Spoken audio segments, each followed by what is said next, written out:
तो हरियाणा सरकार की थू-थू हर जगह हो रही है।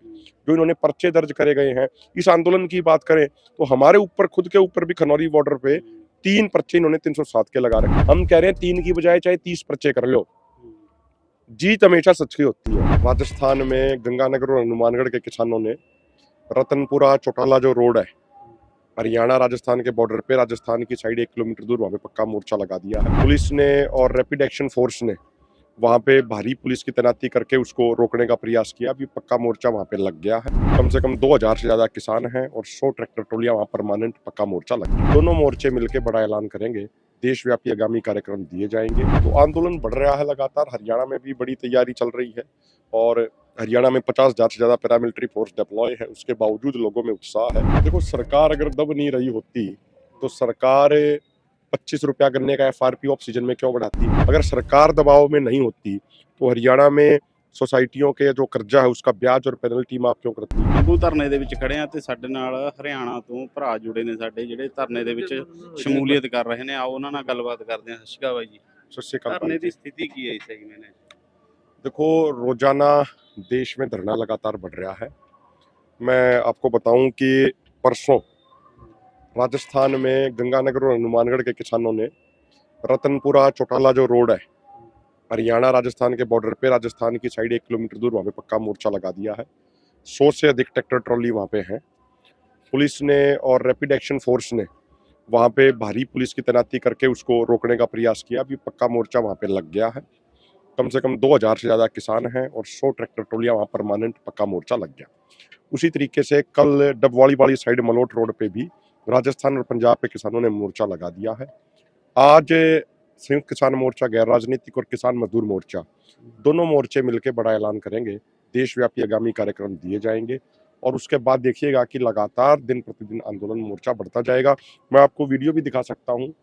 परसों ही मध्य प्रदेश के शिवपुरी डिस्ट्रिक्ट में कोलारस तहसील में कम से कम 1000 ट्रैक्टरों का मार्च हुआ और उन्होंने ये कहा है कि भाई या तो हमारे किसानों की 12 मांगे पूरी करो जो किसान बॉर्डरों पे बैठे हैं, या फिर उनको लोकतांत्रिक तरीके से दिल्ली जाने का तो अधिकार दो। आप उनके ऊपर फायरिंग क्यों कर रहे हो, जहरीली गैसों के गोले क्यों छोड़ रहे हो? तो आंदोलन लगातार बढ़ रहा है। कल की अगर मैं बताऊं तो कर्नाटका का ऐसा कोई जिला नहीं था जहां शाम को किसानों के हक में मशाल मार्च ना हुआ हो।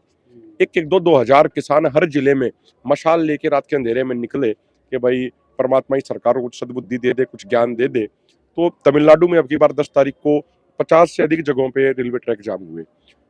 सबसे महत्वपूर्ण बात, 20-21 वाला आंदोलन था, उस आंदोलन में यूपी के अंदर टोल फ्री नहीं हुए थे, लेकिन अब की बार यूपी के अंदर कई जगहों पे रेल जाम करी गई है। तो आंदोलन बढ़ रहा है लगातार। हरियाणा में भी बड़ी तैयारी चल रही है और हरियाणा में 50,000 से ज्यादा पैरामिलिट्री फोर्स डिप्लॉय है। उसके बावजूद लोगों में उत्साह है और परमात्मा की दया से मोर्चा जीतेंगे।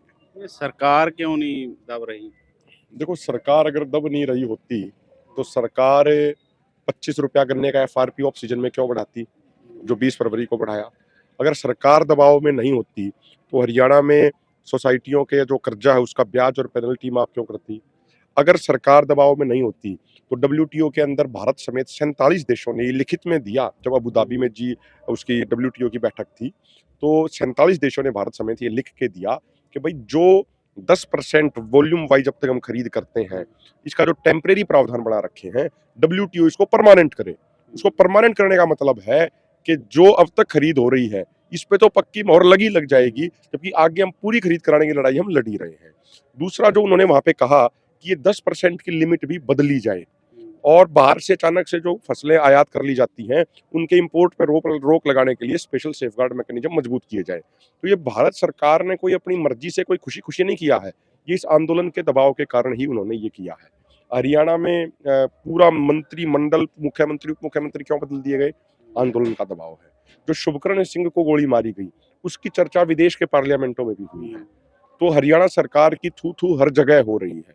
जो इन्होंने पर्चे दर्ज करे गए हैं, इस आंदोलन की बात करें तो हमारे ऊपर खुद के ऊपर भी खनौरी बॉर्डर पे 3 पर्चे इन्होंने 307 के लगा रखे हैं।